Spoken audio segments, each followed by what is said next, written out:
Wise Wolf here, and welcome to New Harbour Wildlife Reserve. Today, we have the grand tour of the Sub-Saharan Walk. We're going to start off with where it all began, the New Harbour Reserve train station. I'm doing this tour in explore mode with scenic mode enabled, so you might see these blue rings pop up every now and then. Other than that, this way, the HUD is all gone and we don't have to worry about that. I'm really happy with how this train turned out. And not gonna lie, it's probably one of my favorite things I've ever built in Planet Zoo. The train station is also very nice, but that's just personal preference. On the left, we have concealed a toilet block that guests don't ever seem to use, but it's something you would have on a station platform. And to the right, we have the exit/entrance to the train station with a bunch of different animals. Some of these animals you will find in New Harbour Reserve, while others you will not, such as this glorious little red panda, who is yet to be introduced but is definitely on the planned list. As we turn around and take our exit, we get a grand view of the entrance building. This building is heavily inspired by the entrance building of Taronga Zoo, Sydney. On the banners, you can see some of the animals that are already in New Harbour and will be joining us in New Harbour.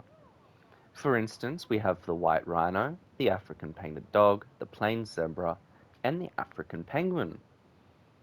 They are already in New Harbour, but other species like the sun bear, clouded leopard, binturong, Bengal tiger, Komodo dragon, Indian elephant, Galapagos tortoise, and bird's tapir are yet to be introduced. If we come through, each side is identical. We come in here and we can get our tickets from the ticket booth. From there, we can go through any gate. I've chosen the left side because it comes straight out into the information center/gift center. If we come in here, you can purchase information brochures. Maps will be handed for free, or you can book close encounters or even a guided tour. Following through this, you have the gift shop. This thing is one of my favorite builds I have ever done. It's simple, but it's still beautiful. I've used a lot of blueprints for stuff like this just to make it feel more like a natural gift shop. I even included a back room with the stock and storage. But moving right along, we are going to introduce you to the first animal on this guided tour. This animal is the fossa. This was brought to you in the fourth episode of this series. And I still reckon this is one of my favorite builds to this day. Yeah, you can't really see the fossa much, but this really includes their natural habitat. If you were to try and find them in the wild, you wouldn't be able to find them amongst all the trees. Adjacent to the fossa, however, are the first animal I ever built for in New Harbour, the African wild dogs. You can see one just there. I was going to name the animals in this zoo, but I didn't get enough name suggestions, so I have scrapped that idea. If we follow along this path, you can see some backstage buildings. In there is the Foss's backstage, which we'll just go in and pretend we have a close encounter ticket with the Fossa. There is one now, coming in for a little nap. No wonder we couldn't see you. I like to use the enrichment items in backstage to make it look like they're actually something you would put in the habitat to give for the animals. We also have meat storage for the freezer for the food prep, and tucked away is a keeper hut so that the animals actually have food prepared. The backstage for the African painted dog is all the way over there and is quite a walk, so we'll get to that once we go through the penguins. because the penguin and African painted dog backstage share the same connecting maintenance road. But on our left here, we have this is my favorite build for the cheetahs. This was where the complexity meter started to show real problems. And I mean that quite literally. I think this one took up a 3%, which isn't a lot, but when you're at 50% already from one area, it is a lot in the grand scheme of things. We also have a few food trucks. Following down here, ignore this wide open space. This will be a part of something that will be added in once the whole zoo is complete and I know what complexity meter I have left to work with. So just pretend there's something there, because there might be something later on. But here we have rescued penguins from Orchid City Zoo, Kingpin's African penguins. Look at them, they're so gorgeous. I'm actually really happy with how this one turned out. But when we come back through this fence, we have the maintenance road. So I'll give you a quick tour of their backstage, as well as the African painted dogs backstage. There's nothing really going on back here because, it's not meant to be seen by public eye. We have the new harbour trucks that brought these penguins here, as well as the keeper hut. But as we enter, we have a storage for all their fish, a desk for the penguin info, some more storage containers for probably more fish, a prep table, a bucket and hose because, let's face it, these penguins, they smell fishy. As well as, I hate that I keep getting stuck in that pillar, as well as a few enrichment items and a notice board. We also have a vet center right there in case anything happens to the penguins, because otherwise the main vet center is too far away. But here we have the backstage for our gorgeous African painted dogs. Here you would have a quick access thing for them to cooperate with any bloods that need to be taken or any tests that need to be run. We have a meat storage desk, more enrichment items, and I, of course, forgot to include a prep desk. Oh well, you'd probably just take the meat out. Here is your keeper hut, and here is the... Don't ignore this, because honestly, but basically how a keeper would get into the painted dog's habitat when the dogs are sectioned out of the hard shelter. In the event that a keeper in IRL would need to clean this, they would lock the dogs in the hard shelter and come out and clean this massive habitat. Because painted dogs are a predator. I learned that when I really wanted to give a cuddle to a painted dog, but thankfully the keepers at Perth Zoo were like, no, you would not want to keep one of these as a pet. They are quite vicious.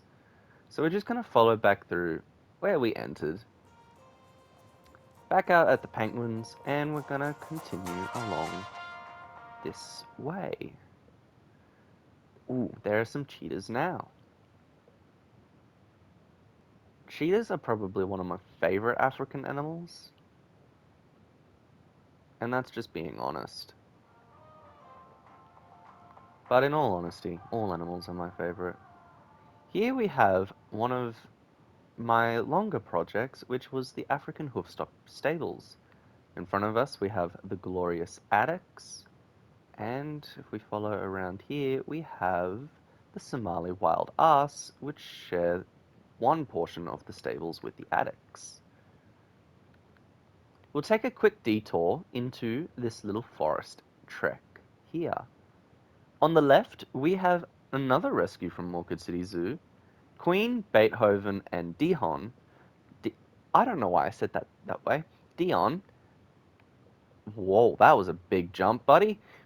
I'm guessing that was Beethoven, who's doing some glitchy lemur stuff. This is why I don't really like building for the primates, because they have glitchy animations with climbing. The bigger lemurs are Queen and Dion, and the smaller one up there would be Beethoven. As mentioned, these are also rescues from Kingpin's Orchid City Zoo. as signed here. Rescued from Orchid City Zoo, Beethoven, Queen, and daughter Dion. We also have some education signs, and on our right, we have 4 glorious bongos.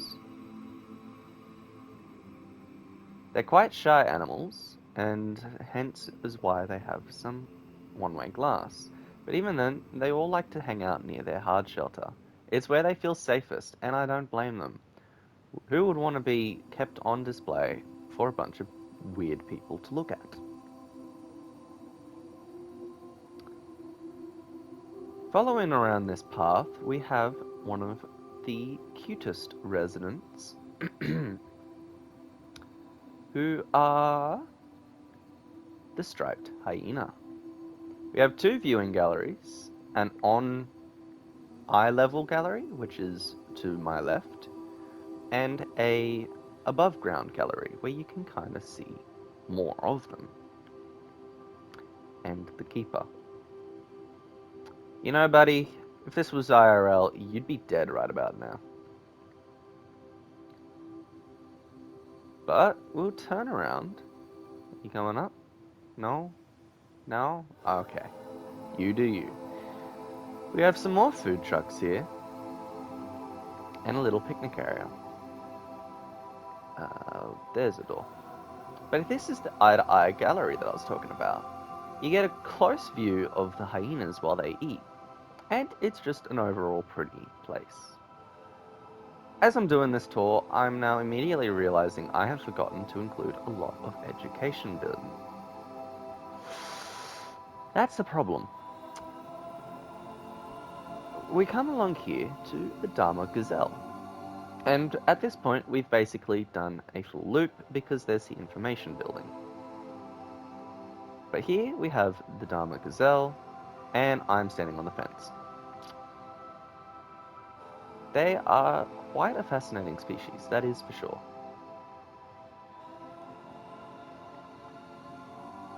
And then now we're back at the gift shop information center, and we just want to come through here, and I'll give you a quick rundown of the staff facilities. So we have a ginormous staff building for all our staffy needs.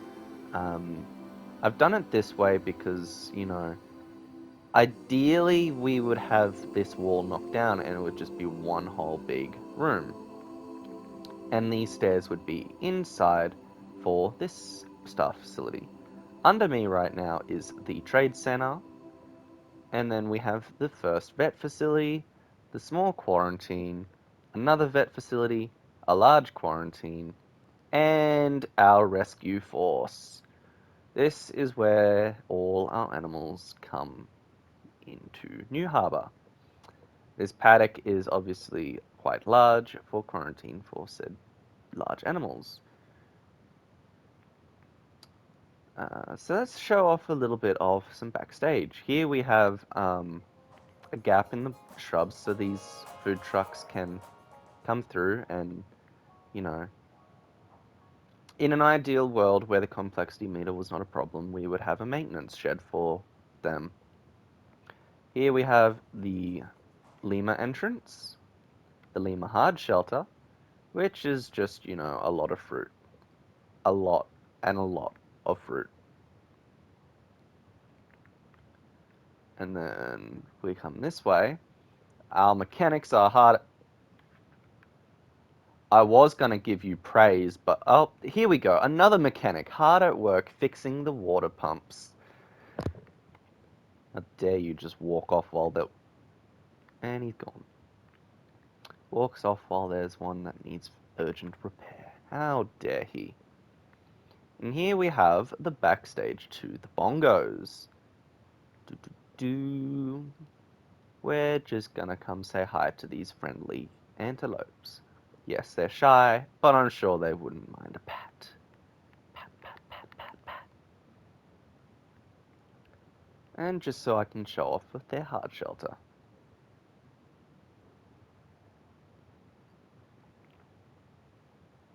If we follow this path along, we find another hard at work mechanic. Doing absolutely nothing. Oh, you're gonna go fix the barrier in the bongos. But here we have the large road for large transport operations. And again, in an ideal world where the complexity meter was not a problem, there would be a garage there. Behind me is this wall, I think, is to the bongos. We follow this. Buddy, you again, what is these mechanics' problem? You have you look depressed. Go to a staff room. In here we have the very monkey business mandrills. I'm not going to show off too much. They have a simple hard shelter, which is just in here. You're smaller than I expected. And then through here, I won't show that off just yet, but we have a access gate. This is where the New Harbour trucks would come through. In law, they would come out. If there's lots of guests, they would drive along this strip of land before veering off onto here.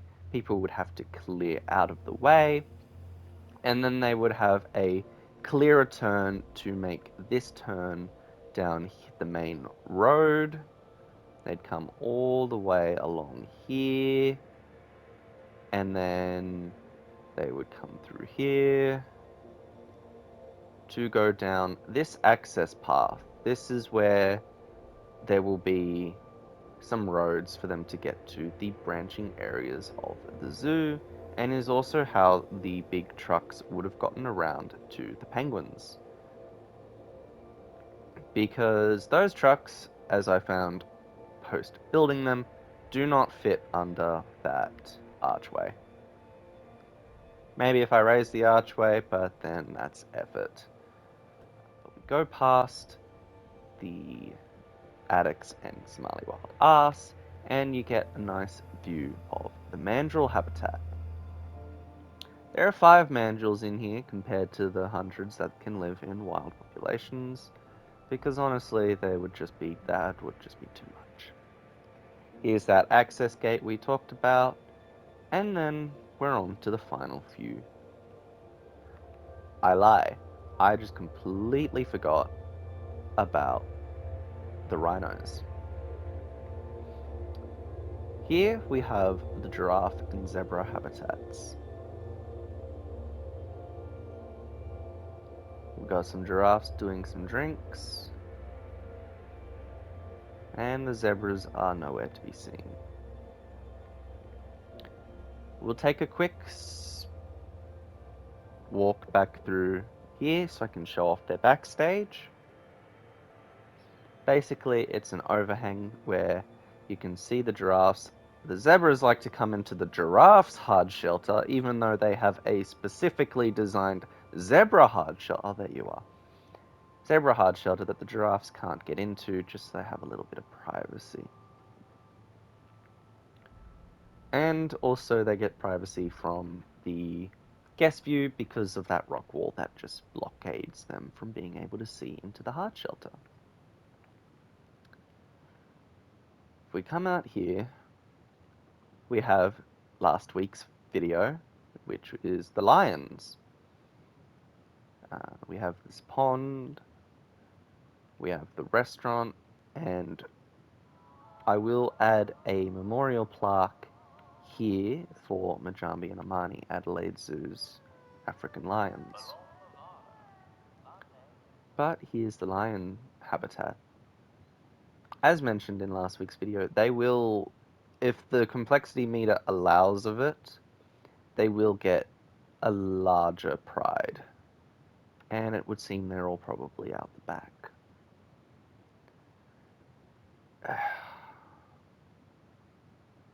There are some of Dino Rule's fake birds. I think that's the shoebill stork and mallard ducks. Shoebill storks are native to Africa, I think, and mallard ducks, well, you find them everywhere. This is the path that caused problems. Buddy, there's plenty of heating along here. You should not be freezing. This, as I said, is the path that caused problems. as I was building the lion habitat, there were guests coming into the area, which they should not have been getting into.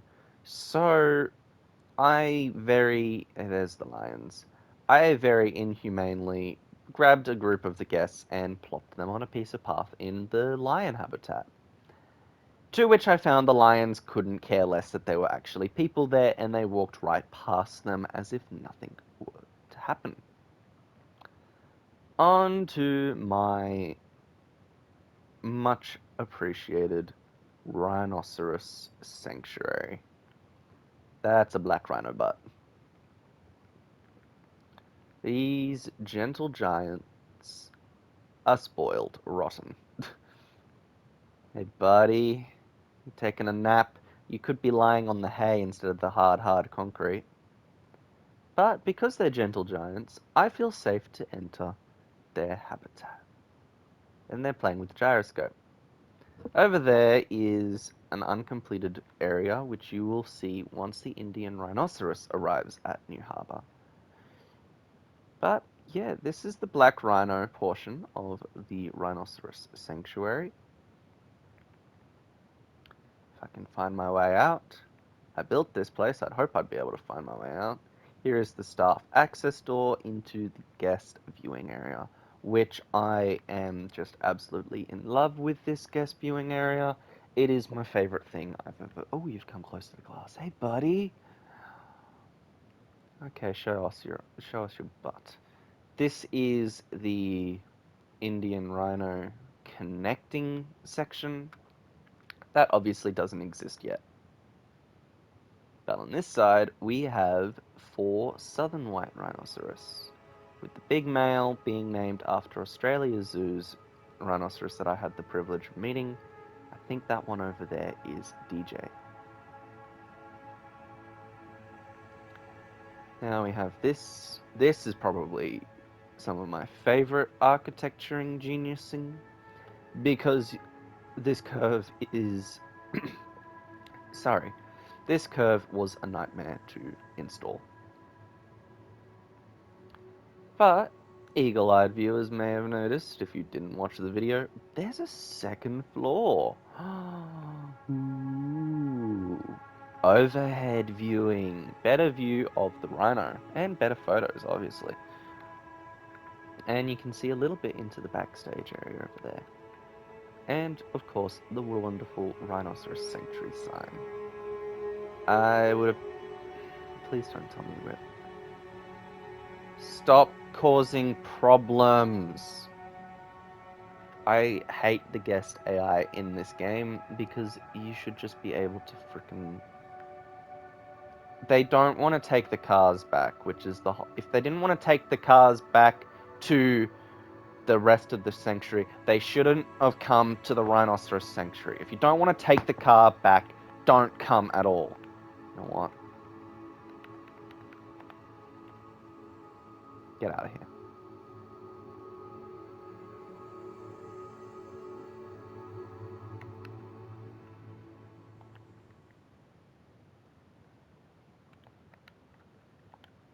You know what? We'll just take one of these cars back.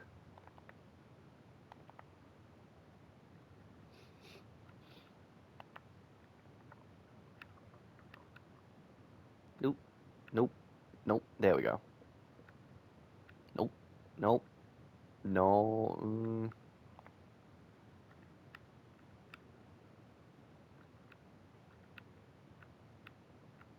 There we go. And you can see in front of me the track work that has been laid for the Indian Rhino connection, as well as the maintenance shed. Ooh, the camera's doing some funny things. So that track there is where the cars would come in, and that's the track that the cars would go out to be, you know, maintenanced. It just runs behind the Rhinoceros Sanctuary, and as we come around this corner, we're getting smacked in the face with bushes. How I missed this, I do not know. But thank you for visiting. Every ticket helps save a rhino. And you just hop us right down here. There's a toilet. And this bridge here is the staff entrance to the Rhino Sanctuary. or they could take the staff entrance via the lion habitat. Honestly, if people keep complaining about the cars, I might just have to make this an actual all-access. But will I do that? No, I won't. But that basically concludes the tour of the Sub-Saharan Walk. Yes, those are cheetahs. I'm trying to think if I have missed anything. Not to my knowledge, but I'm just going to show off the train station over here. This is New Harbour's Precinct Link train station. This is the Sub-Saharan Walk train station with platforms 1 and platforms 2. Platform 1 departs express to the Southern Hemisphere Conservation Trail and then stops at all stations back to the Sub-Saharan Walk. Platform 2 only stops at the Oriental Plaza, Precinct South, the Conservation Walk, and then Oriental Plaza Station North.